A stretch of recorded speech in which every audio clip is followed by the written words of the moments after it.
olive tree. Olive tree. There you go. With Well, cut that is, branches. what's that? With cut branches. Goes with the Sunday school. Well, if you have your Bibles or devices or whatever you're using, Romans chapter 11 will be in verses 17 through 32. Now, we need a little bit of a context because last week we left off at chapter 10, verse 15.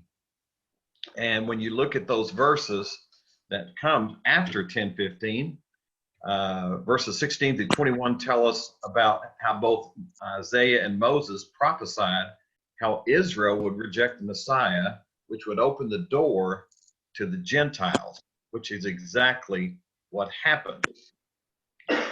We don't know all of the details of what took place, but I kind of visualize what happened is Paul was hearing about what was going on in the Church of Rome. Of course, there was exciting things. Gentiles were getting saved. The Jews probably brought the gospel back from Pentecost. People were coming to faith.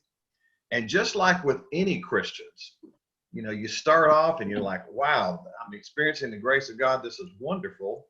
But as time goes on, there's a temptation to kind of go back to the old ways. Now, I don't necessarily mean sinning. I'm talking about the old ways of thinking. For example, whenever we look left and to the right, we get our eyes focused on people. The reason we get saved is because, you know, when we're looking left and right, we think, well, it's my good works, it's maybe my church or whatever, and we start looking horizontally, and that never does anything for us. It's only when God gets our attention vertically and we start to see him, it's when we start to recognize, hey, I'm a person that needs the Lord, and I got to come to accept his grace on the basis of what works, and that's faith. Well, I'm not so sure that what took place and what was communicated back to Paul in Rome was that pride was starting to come into the church. Maybe it was happening on both fronts. The Jews are prideful in the law and their traditions, and the Gentiles are starting to develop pride because they're saying, hey, we're the ones that God is doing all this work in, and the Jews are the ones who crucified Jesus, put him on the cross. And so it was starting to filter into all of them. And so Paul is going to take some time to help the church, both Jews and Gentiles, see and warn them about the problem of pride. Now, he's going to answer some questions. For example, is God setting aside Israel for rejecting Jesus? And he's going to be dealing with that as well. He reminds his readers, using the example of Elijah, that God always had a remnant. If you remember that, Elijah thought, I'm the only one. And God said, no, I've got a bunch of people who've never bowed the knees to Baal. So what about us Gentiles? Because I'm looking at all these Gentile faces up here on the screen. So what is the message to us when we consider the plight of the Jews, and even to this day in the 21st century? And I think the message is real clear from Romans 11. Be careful of spiritual pride. And they could even say the same thing to the Jews. It always leads to division. That's what pride does. So let's go ahead and begin this segment and see what Paul is going to say, especially about these things that we're looking at here called olive trees. So here's the first text. The first section is 17 through 21, and the title is Be Humble. But if some of the branches were broken off, and you being a wild olive, now remember he's talking to the Gentiles, were grafted in among them and become partaker with them of the rich root of the olive tree. Now here's the message, verse 18. Do not be arrogant toward the branches. But if you are arrogant, remember that it is not you who supports the root, but the root supports you.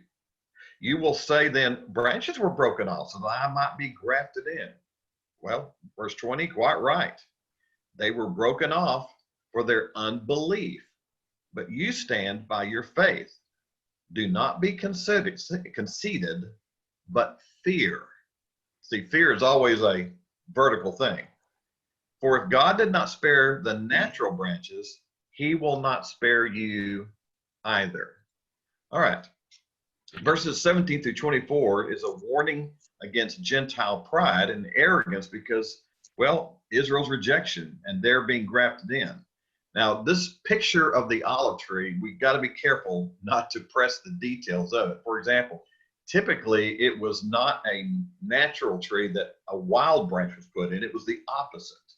But Paul is using this picture from agriculture to help them see, to understand how God's big picture of how he was reaching the world. You know, he had the patriarchs, which became a great nation of Jews rejected, and then the Gentiles had the opportunity to come to faith. That was God's plan all along. So branches were broken off. Jeremiah 5, Jeremiah 11, Matthew 21 is a picture of this, but now all of Israel's branches were moved, but God maintained still a believing remnant. I mean, the Gentiles wouldn't have gotten the gospel without what? The Jews, right? So a wild olive is grafted in. Now, people there would have understood this picture quite well. I don't, because I've never seen this before. But olives were an important crop in the ancient world. And although olive trees lived for hundreds of years, as for year after year when they were bearing fruit, individual branches would eventually stop producing olives. So when that happened, let's see what takes place. What they would do is they would graft in other branches. So here's a picture of some of the olive trees. Some of them are really, really old. The picture at the bottom left is a picture of grafting. The picture at the right is also a picture. The picture in the middle at the top probably is a very, very old tree whose branches, most of the branches were not producing, and so they grafted in some others. Has anybody ever seen this before? I have not. Has anybody ever seen this picture or olive trees and how they do the grafting? All right. Of course, I came from Florida. We saw a lot of citrus trees, but this is, it's a little different from that. Then it says, but let's see, you were grafted in among them and became partaker with them of the rich root of the olive tree. Yeah, the Jews were branches, the Gentiles are branches, but what's the source here? Who is the source for all the branches? God. Yeah, it's God. It's his grace that brought them to life in the first place. So the rich root of the olive tree. So once grafted in, the Gentiles partook of the richness of God's covenant blessing as spiritual heirs of Abraham. You might even say that some say that Abraham is, Abraham is the original tree, what do you call that? The trunk and all that, and the patriarch, but the root is Christ. All right. So this is the message, verse 18. Don't be arrogant toward the branches. In other words, there's no place among God's people, Jew or Gentile, for spiritual pride. So in one sense, you could have anti-Semitism from Gentiles, okay? Or you can have arrogance toward the Jews, so you can have anti-Semitism toward the Jews or arrogance toward Gentiles, which they used to have. He says there is no place for that. Now here's a question. Which is safer for us believers? Focusing on other believers or focusing in on Jesus? What do y'all say? Jesus. Why is that safe? Why is that the correct focus? I mean, you're going to see everybody, but the focus should be on him. But in this context, why do you think it is safe to focus in on Jesus? If we're focusing in on Jesus, we're not spending so much time looking at each other. And what's the danger of that, Jeanette? What you just said, the arrogance and the anti-Semitism. Okay. Where is it? Hey, do Christians ever disappoint y'all? Yeah. Listen, Christians will disappoint you. They can't help it. Now, in time, but all of us have seen Christians over time. They may start off rough, but they grow. they get better. They become more like the Lord. But if I put too much attention on them and take my eyes off Jesus, what can happen? If I put too much attention on believers and not enough on Jesus, what happens? What's the natural thing that happens to us? Besides arrogance, you mentioned that. Mhm. What's the result of arrogance? Some of y'all are muted. And you're better than anybody else. Okay. Does that help you grow as a believer, Janet? No. Not hardly. Can it make you project a believer's failure on your Lord himself and fall away from him? Mhm. Does that ever happen to Christians? Yes. Yeah. You see, we can come to the wrong conclusions with arrogance and pride. And we've seen many a Christian fall away from the Lord because they get their eyes focused on people, take it off the Lord, and when they get focused on people and people disappoint them, they tend to blame God for that. And then they fall away from God as well.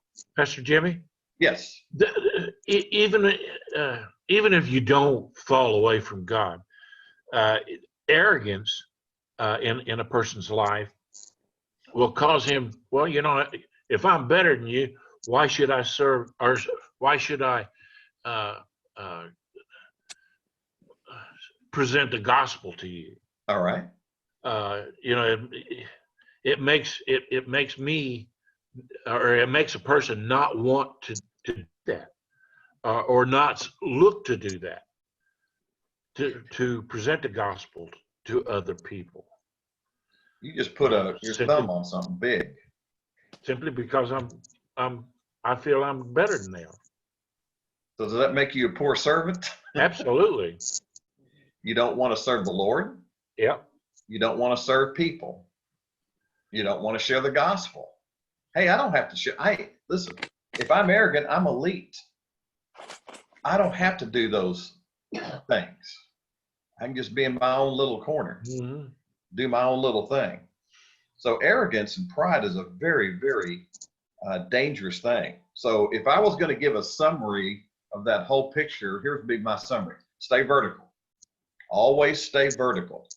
When I compare myself with people, I look a whole lot better than when I compare myself to God.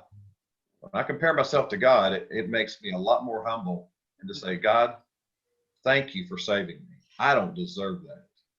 Lord, thank you for using me. I don't deserve to be used by you. And Lord, give me your love. One of the things I was praying this morning at 7:30 as I was doing my 2-mile walk, I said, God, let my eyes be your eyes. Let me see what you see. Let me speak what you would speak. Let my feet go where you would go. Because in my natural state, pride does not want to do any of that. So stay vertical. Going horizontal is the formula for pride, whether you're Jew or Gentile. That's the formula for pride. Any other comment before we go to the next phrase? Yes. There's also something similar to arrogance, and it's false humility. And if you're looking at other branches and they're producing fruit and they're growing and flourishing, and you are in a slow time in your life and you're not growing as much, then you can become very negative on yourself and down on yourself, and then not put forth the effort. You can think well, it's hopeless for me. I can't do it anymore. I just, you get the wrong negative connotations. Instead of the negative, puffy, proud, you become the negative, poor, pitiful. Well, there's another, isn't that a form of pride as well? All right. And it also is a bad reflection on the Lord.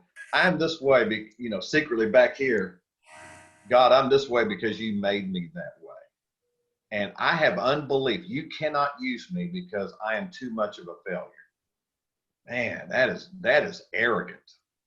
You say, God, you cannot use me. In other words, I'm in charge. I decide whether I'm usable or not. And that becomes an excuse for not serving him and serving other people. In fact, Angela, you put your thumb on something that maybe even more dangerous than the elitism type of pride. Now, Paul reminded them that it's not you who supports the root, but the root supports you. So these Gentiles had to be reminded, look, how did you get the gospel? Well, you got it from the Jews. And the Jews got it from Abraham and all the patriarchs, who got it from God himself. Okay. But here's the reality. Verse 20, they were broken off for their unbelief. So the unbelieving Jews, the thing that made them unacceptable to God is the same thing that makes anybody unacceptable to God. And that is they do not have faith. So faith is how everyone, Jew or Gentile, becomes a productive part of the tree. It's not based on race, ethnicity, social or intellectual background, or even ethical morality. Now, if I'm to summarize that, what connects both Jew and Gentile to God's grace? This is not too hard.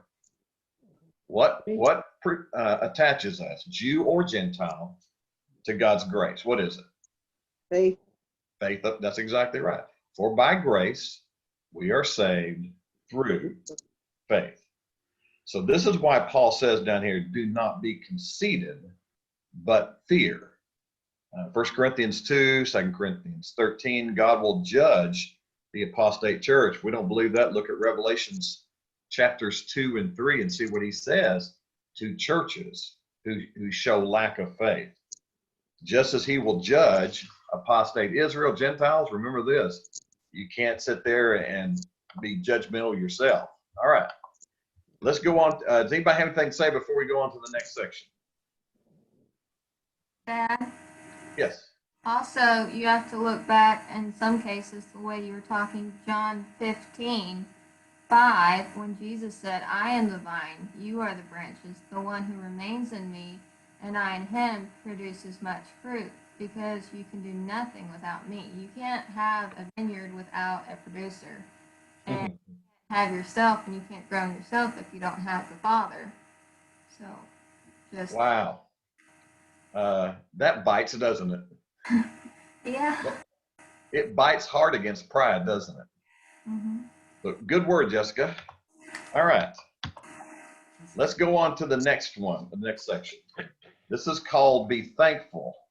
Romans chapter 11, 22 through 24. It says, Behold, now notice these two words together, the kindness and severity of God.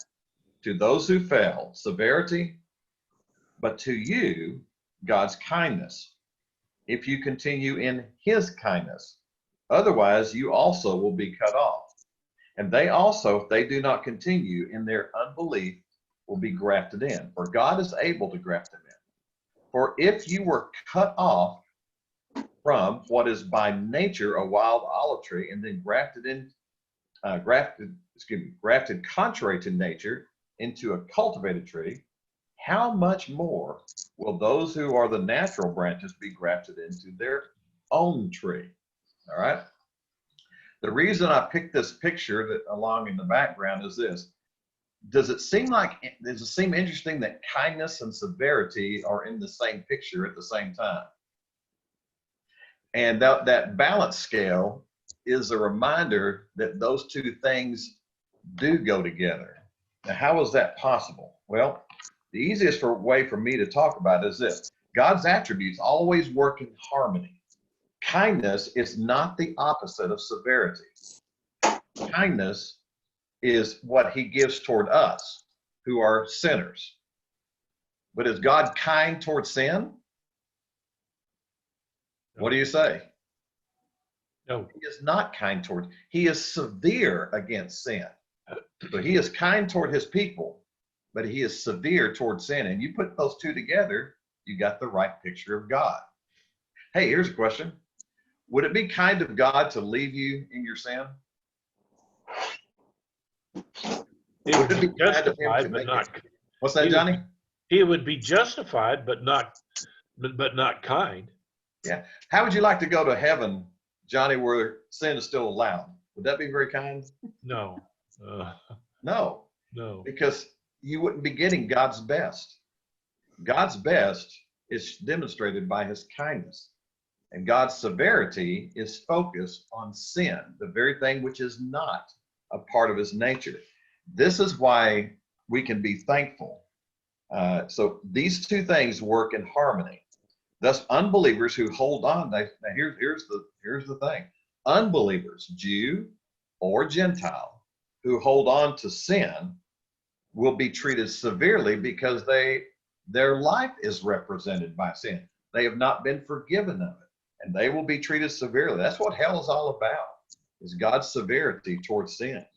His kindness is by paying for sin through Jesus Christ on the cross and allowing us to accept it by faith. So it says, to those who fail, meaning the unbelieving Jews. Now, the word fail means to fall as to be completely ruined. That's what the word fail means. So here it means utter spiritual destruction. Then he says, kindness, if you continue in his kindness. Meaning this, that genuine faith always perseveres. John 8, and then Jessica's chapter, John 15, Colossians 1, Hebrews 3, 1 John 2. Now, so do not continue. Here's the exhortation. Do not continue in unbelief. This is the thing that we are to avoid. Okay?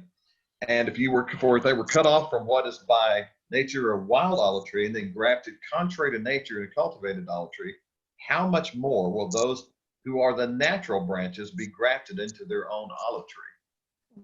How many of y'all know of a Orthodox Jew who got saved? Anybody? Has anybody met a Jew that got saved? Yeah, we have. Okay. Tell me, Yeah.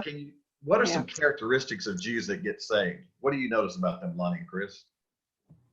He was very thankful for his salvation and more outspoken than most. Okay. Anybody else? I know a young lady who got saved. She was same thing. She was so thankful that she had found her Messiah. She had to face some adversity with her family, but eventually they accepted her coming to Jesus by faith. Right. Now, I find that I hear this over and over. So Lonnie and Chris, Jeanette, what y'all talking about is not uncommon for a Jew who has been depending on themselves and trying to keep the law and all that. They pour themselves into the Old Testament. They pour themselves into trying to figure out how all this works. But when they come to the light and they get the answers, they are so thankful. They are so excited. They're very verbal about the Messiah. So there's huge advantages to seeing Jews come to faith. Now, one of these days is there going to be a Jewish revival. Do you think there is? Scripture says so. All right. Let me show you a scripture. Zechariah 12:10. He says, I will pour out on the house of David and on the inhabitants of Jerusalem the spirit of grace and of supplications, so that they will look on me whom they have pierced, and they will mourn for him as one mourns for an only son, and they will weep bitterly over him, like the bitter weeping over a firstborn. A lot of the Old Testament scriptures seem, and I'm one of those who interprets it this way, that there's going to be, in fact, I put up a chart right up here, and if you look to the left, we are in that present church age, which is dominated by Gentiles coming to faith. Now, if I understand the end times correctly, because there's a lot of good believers and a lot of good people who don't accept this particular timeline, and I'm all right with that. That's fine. However God wants to do it, it's fine with me. But if I'm correct, and others are correct, there's going to be a great tribulation. And the person who made this chart called it the beginning of sorrows for 3.5 years, and then the great tribulation for 3.5 years. And if I'm correct, the Christians, dominated by Gentiles, will be raptured off the earth at that time. And there's going to, in my humble estimation, there's going to be a Jewish revival. Remember, there's 144,000 all from the 12 tribes of Israel. I kind of take that literally, meaning that there's going to be 144,000 people. And then there's going to be the millennial reign of Christ. And there will be people who come to faith during that 1,000 years. So I look at this and think the next big revival, the biggest revival, and probably the last one will be the great Jewish revival, where a lot of people come to faith during that time. How many will be Gentiles during the millennium? I don't know. But I do believe that there's going to be an awakening of the Jews during that time. Now, again, you may agree with that timeline. You may not.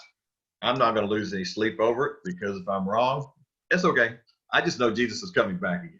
Yeah, And I can live with that. Any thoughts on that?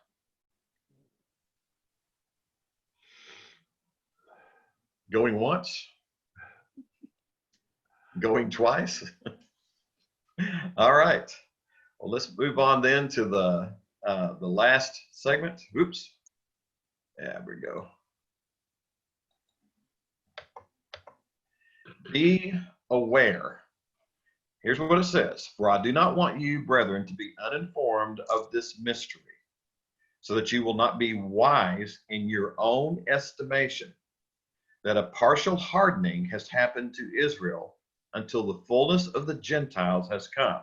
If I'm right, the fullness of the Gentiles is this church age that we're currently living in. And so all Israel will be saved, just as is written. The deliverer will come from Zion, will remove ungodliness from Jacob. Verse 27, this is my covenant with them, when I take away their sins. From the standpoint of the gospel, they are enemies for your sake. From the standpoint of God's choice, they are beloved for the sake of the fathers. For the gifts and calling of God are irrevocable. For just as you once were disobedient to God, but now have been shown mercy because of their disobedience, so these also now have been disobedient, that because of the mercy shown to you, they also may now be shown mercy. For God has shut up all in disobedience, so that he may show mercy to all. All right, how's that for a mouthful? Mhm. All right, you ready to dive into it?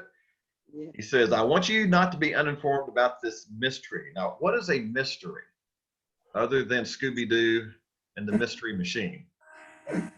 What is a biblical mystery? Anybody know? Something concealed in God. Okay, something concealed with God until he decides to reveal it. Yeah, that's not a bad way of saying it. Okay, so there's a mystery here. Now, what is that mystery? Well, we're going to see a couple of components in just a minute. So he says, I don't want you to be wise in your own estimation. What's another good way of saying that? Don't be a smart aleck. Say again. Don't be a smart aleck. It may very well mean that. Don't be a know-it-all. Yeah. You know it all? Okay. Actually, I'm not exactly sure that he may have been going toward that ugly side of pride, but he also may have been leaning towards some of their ignorance as well. One of the things I put down here was this: don't jump to the wrong conclusions about your status as Gentiles and God's heart for the Jews. See, jumping to the wrong conclusion. Now, why would they do that? Well, I don't know, but they may want to do that, and that's where that being a smart aleck and know-it-all comes in a lot. So what's one of the components here? And that is, number one, it is a partial hardening. Now, partial means what? Not complete. Not Right. complete. That means not all the Jews are hard toward the gospel. Not all the Jews are hard toward Jesus. Not then, not now in the 21st century. It is a partial hardening until the fullness of the Gentiles has come. That's the second component. That means that we Gentiles who have come to faith, we're in that season right now where many Gentiles have come. It's a narrow road, but it is done. This season of time for the last 2,000 years has been dominated by Gentiles. Now, there's an interesting word here. The word, until the fullness of the Gentiles, notice the last two words, has come. Now, the reason this is important is because the word has come is a translation of a Greek word that is often used of people coming to salvation. Matthew 5, Mark 9, 3 verses there, John chapter 5, Acts 14. So in other words, you could say it this way, until the fullness of the Gentiles has been realized by people coming to saving faith. That's the word "has come" is all about. So it's harvest time for the Gentiles. Have you ever noticed that when there's a time for harvest, what do? Do you go sit in the house? No, you get to work. You get to work. Yeah, you got to get out there. If you don't get the harvest in, what happens? They spoil. Yeah, they spoil. Like I said, we didn't know olive trees, but we saw grapefruit trees and orange trees and all of that. And I haven't told you the story, but there was a wild orange tree on the property of one of my youth workers. And it grew these nuts. It was not fixed so that they were nice and sweet. You remember this, Angela? I thought about it when I read my lesson yesterday. Oh, okay. And so my Sunday school leader said, "Hey, you like those trees, Greg?" And Greg goes, he's like junior high or whatever. He said, "Yo, yeah, I love oranges. Hey, go grab one of those things and go eat it." So he grabs one, opens it up, and it's a wild orange tree. It's not nice and sweet. It is sour. Okay. So if those fell to the ground, it wasn't such a big deal. But when the ones, I forget what you call those, when they do some genetic changes to. They actually graft in the sweet oranges into the Okay. wild orange and to make them propagate and make them become sweet. And so those, once they have been propagated and changed into, it's a change. Once they've been into, they're changed, and then they become viable sweet oranges that you don't want to fall and drop off the ground. You want to harvest them and protect them. Yeah. One of the things that a grower hates is to walk into his field and see good oranges laying on the ground and spoiling and being rotten. It just drives them crazy because that's their income. That's their livelihood. And one of these days, verse 26 says, all Israel will be saved. Does that mean every last Jew is going to be saved? No. But what it does say is that Jews in large proportion, unlike right now, will come to faith. That will be a wonderful day. Okay. Then he goes, it is written, which is a quote from Isaiah 59. The deliverer will come. Yeah, go ahead. Jimmy, didn't that kind of get back to that 144,000 to where when you think about it, those are the 12 tribes. Mm-hmm. And as far as people were concerned back then, that was all Israel. Yeah. Well, I hadn't thought about that picture, but as a matter of fact, those 144,000 are Jewish evangelists. Yeah. So it's going to, and the two witnesses obviously are Jews. I was having this conversation with somebody the other week or so, and saying, those two witnesses may end up being Enoch and Elijah because they never died, and both of them were Jews. So it's fun to think about some of these things. But one of my favorite phrases in here says, when I take away their sins, which is a quote from Isaiah 27:9, also Ezekiel 36, also Hebrews 8:12. And so this is it's a great picture of things that we can look forward to. Verse 28, from the standpoint of the gospel, they are enemies for your sake. From the standpoint of God's choice, they are beloved for the sake of your fathers. Verse 29, for the gifts and calling of God are irrevocable. Now, it says the gifts and callings of God are irrevocable. God does call people to be saved. During the church age, it's dominated by Gentiles. During the future ages, I think it's going to be dominated by Jews. even as he calls people. Why? Because he wants responsiveness. You know, I can't help but think of that verse. Many are called, but few were chosen. You know, and as I was meditating on that this morning, I was thinking about going back to Romans 1, where it says that God has set up the creation itself to testify to all people that he's there. I look at that and I think that's one of God's callings, is the very nature of creation, then morality and all that. And it's true. I believe God calls everyone to be saved in the sense of giving a testimony. But unfortunately, few accept it. And those few are his elect, his chosen ones. Those who are responsive to him are his chosen ones. So when people say, does God choose people to be saved? Yes, he does.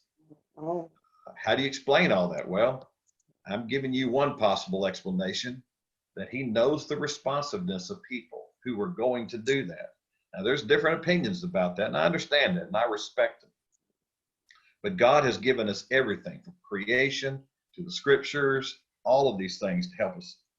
Verses 30 through 31, it says, for just as you once were disobedient to God, but now have been shown mercy because of their disobedience. So these also now have been disobedient, that because of the mercy shown to you, they also may now be shown what? grace. Mercy. 3 times he uses that word in there. So God wants to show mercy to everyone, even the hardened Israelites. And he will show them mercy at the right time when they are responsive to them. Now, any thoughts before I go to the summary? No thoughts? All right. Well, then I'm going to summarize by asking this question. And I asked myself this question this morning: how can I guard against spiritual pride? There's an application here for all of us. Can I get before I just jump in, let's just answer the question. Number one, I can guard against spiritual pride by remembering salvation is by grace through faith alone. Does that take the attention off of me and my works? Yeah. Or my belief power? Sure. It's by God's grace that I'm saved. It's not faith that saves me, it's his grace that saves me, but it's faith by how I receive that grace alone. So this helps me with spiritual pride. Number two, by maintaining fear before God. Now, this is where I look at that combination of kindness and severity. When I look at God, I see his absolute kindness toward all men that he wants to show. But I also remember the severity of him toward sin. He will not tolerate sin. He is totally against, he is severe against it. But his kindness is, you can't find the ends of it. But there's a third thing, by focusing on God's eternal big picture. In other words, when I look and see what God is trying to do now, in the past, with the calling of Abraham, with the Jews in the Old Testament, Gentiles in the New Testament, what's coming up with the Great Tribulation, the millennium, and then forever in heaven. When I see God's big picture, that is a guard against spiritual pride, because I can't control that. But I can humbly be a part of God's big picture. I can, through humility, fear God, and I can, through humility, be thankful for the grace that I've received by faith and faith alone. Okay? All right. Not a bad chapter, huh? No, beautiful. All right. Any closing thoughts from anybody on Romans chapter 11 before we move to our prayer time? You know, Pastor Jimmy, I think that that first salvation is by grace through faith. And I know we all know that's true, but you could possibly, if you wanted to, put except if you want your work to do it. Now, hear me out here. Revelation chapter 20 explains to us, or shows us people who have chosen that avenue. Mhm. If you don't choose grace through faith, then you get to be judged by your works. Mm. In Revelations 20, it says the great white throne of judgment is filled with people who want to be saved by their works, Right. and none of them get saved. They all end up with Satan and his angels. Yeah. So there's only one choice for us who truly want to be saved, and that's grace and faith. But if you want to, you could go the other way, but I wouldn't do that if I was. I'm not going to do that. Yeah, it's a loser. I used to, when I was talking about the same thing, Johnny, to individuals, when I witnessed to them, I sometimes quote Matthew 5:48. Yeah. Be perfect, even as your heavenly Father is perfect. And all of a sudden you realize, when I'm looking horizontally, I look okay with other people because I'm a cut above these certain people and all that. But when I look at to God, be perfect, even as He is perfect, it don't work. No. So I either, give it my best shot and hope that God accepts it, which He ain't. Or I can go, like you said, grace through faith. Absolutely. So good word. Anybody else? All right, Angela, you can I do. go ahead. I was waving. I don't know if you could see me. Oh, I couldn't see. Sorry. Okay. That's why it didn't work. I was just thinking earlier when you were talking about the looking at other people, it made me think of runners in a race. If they take their eye off the finish line and they start looking at where's the guy that I'm trying to beat? They either it just throws their focus off and they'll either slip back or it might make them fall. And so it makes kind of an analogy for us to, if we're trying to be Christ-like, that's our goal, and then we're looking at other people, we're going to miss the mark, Focusing left and right instead of focusing up. Good word, Anita. I'm just looking at a few pictures, so I'm not seeing anybody else wave. Sorry, I didn't see you wave. Is anybody else That's okay. got a closing comment? All right. And Angela, you can go ahead and stop the recording. Jeanette had something. Oh, sorry, Jeanette. Yeah, he can't see y'all. You got to just speak up. Oh, I was just going to say, I look at this in one way, that the first time I was born as a human being, I had nothing to do with that. The second time I was born as a child of God, I only had faith, but I had nothing to do with the birthing process. Yeah. That was all God and none of me. Right. And it keeps me humble in the fact that when we're born into God's family, He did it all. All we do is show gratitude and thanksgiving that He accepted us based on our faith alone, and it's in His wonderful grace. Amen. All right. Angela, you see anybody else waving or anything? Nope. Okay, go ahead and stop the recording. Tell me when you're ready.